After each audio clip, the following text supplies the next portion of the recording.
En este audio le voy a hablar sobre la cronología de la, de la insulina, el glucagón y la diabetes mellitus. La insulina es una hormona liberadora por el páncreas como respuesta a la presencia de glucosa en la sangre. Este órgano, que es el páncreas, tiene dos tipos de tejido, parte de exócrina, que mediante los ácidos pancreáticos secretan jugo gástrico en el duodeno, y la parte endocrina, que está conformada por los islotes del ganglia, en el cual predominan las células alfa en 25% y las células beta en 60%, y por último las células deltas en 10%. Las células alfa producen glucagón. Las células beta se encargan de producir la insulina y amilina, y las células delta producen somatostatina. La producción de estas hormonas inicia en el ribosoma, donde se encargan de traducir el ARN proveniente del núcleo para formar proinsulina, que en este retículo endoplasmático es desdoblado en proinsulina, la cual consta de una cadena A, B y C. Luego la proinsulina es llevada al aparato de Golgi, donde es encendida en insulina y péptido C. También el aparato de Golgi empaqueta en la vesícula para la secreción. Luego vamos a ver lo que es la insulina, en lo cual consta de una cadena A y B, que tiene una semivida de 6 minutos. El resto de la insulina desaparece de plasma en 10 a 15 minutos por acción a la insulinasa, que predomina en los tejidos hepáticos del riñón, y en menor medida en otros demás. Tanto la insulina como el péptido C se secretan en cantidades equimolares. Esto explica la utilidad que tiene a medir el péptido C para determinar la cantidad de insulina que se sigue produciendo en el páncreas. Ahora le voy a hablar del glucagón, su efecto metabólico. El glucagón es un péptido. Esto va a ser liberado por las células alfa de los islotes del Langerhans del páncreas. Esto va a ser al contrario que la insulina, que va a elevar el nivel de la glucosa en la sangre. Es decir, es una hormona hiperglucemiante, igual que la insulina. Y su principal tejido diana va a ser el hígado. En lo que es efecto sobre las proteínas, el glucagón va a aumentar la cantidad de captación hepática de algunos aminoácidos y la gluconeogénesis o síntesis de nueva glucosa a partir de aminoácidos, lo que contribuye a aumentar los niveles de glucosa en el plasma.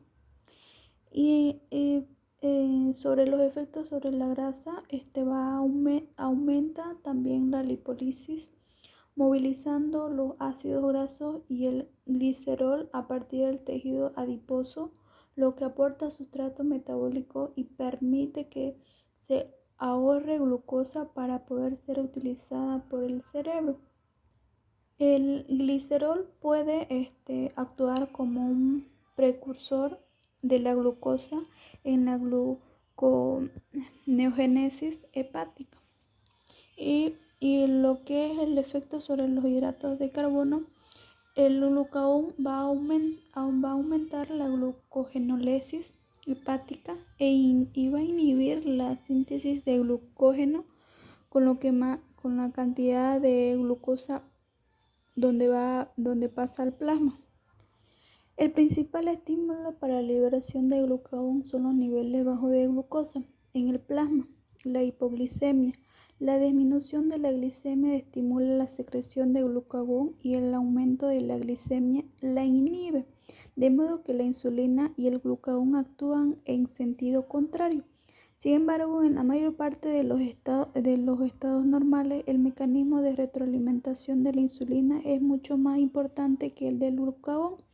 De hecho, la insulina inhibe directamente la secreción de glucagón, pero cuando disminuye la ingestión de glucosa por ayuno o se utiliza en exceso durante el ejercicio o en situaciones de estrés, entonces disminuye la glicemia lo suficiente como para estimular la secreción de glucagón.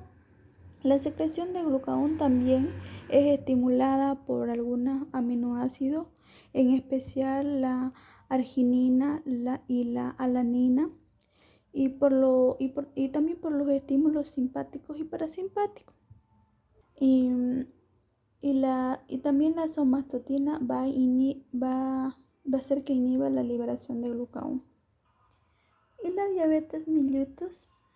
La diabetes mellitus es un síndrome caracterizado por las alteraciones de metabolismo de los hidratos de carbono, las grasas y las proteínas, bien por falta de secreción de insulina, bien por disminución de la sensibilidad de tejido.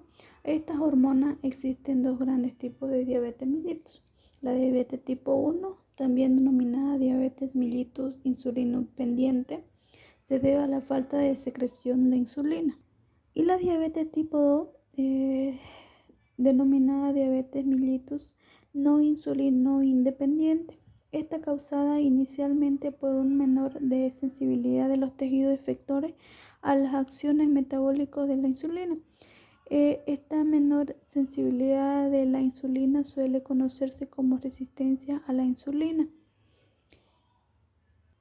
El metabolismo de todos los principios inmediatos se altera en ambos tipos de diabetes mellitus.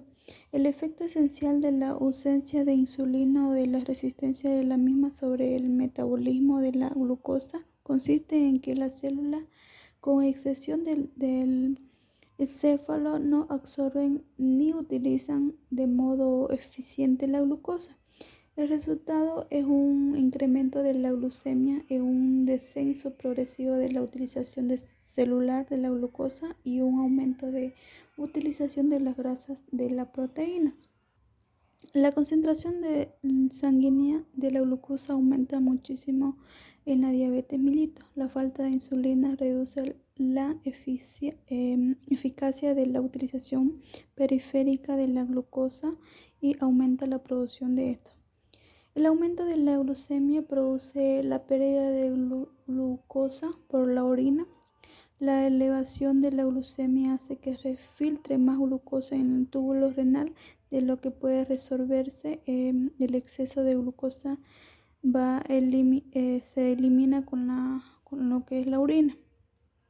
El aumento de glucemia también va a provocar lo que es la deshidratación, además del efecto deshidratador celular directo del exceso de la glucosa. La pérdida de glucosa por la orina induce a una diuresis osmática. Esto significa que el efecto osmático de la glucosa en el tubo renal reduce mucho la resorción tubular del líquido. La hiperglucemia crónica provoca lesiones tisulares. Si la glucemia no controla bien durante el periodo prolongado, los vasos sanguíneos de muchos tejidos del organismo comenzarán a alterarse y experimentarán cambios estructurales como el consiguiendo deterioro del aporte de sangre o los tejidos, característico de la diabetes mellitus.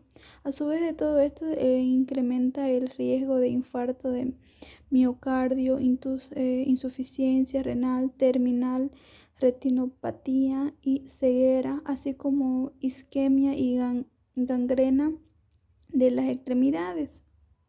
La hiperglucemia crónica también daña otros muchos tejidos, por ejemplo la neuropatía periférica, trastorno de la función de los nervios periférico. Y las alteraciones del sistema nervioso autónomo constituyen complicaciones frecuentes de la diabetes mellitus crónica no controlada.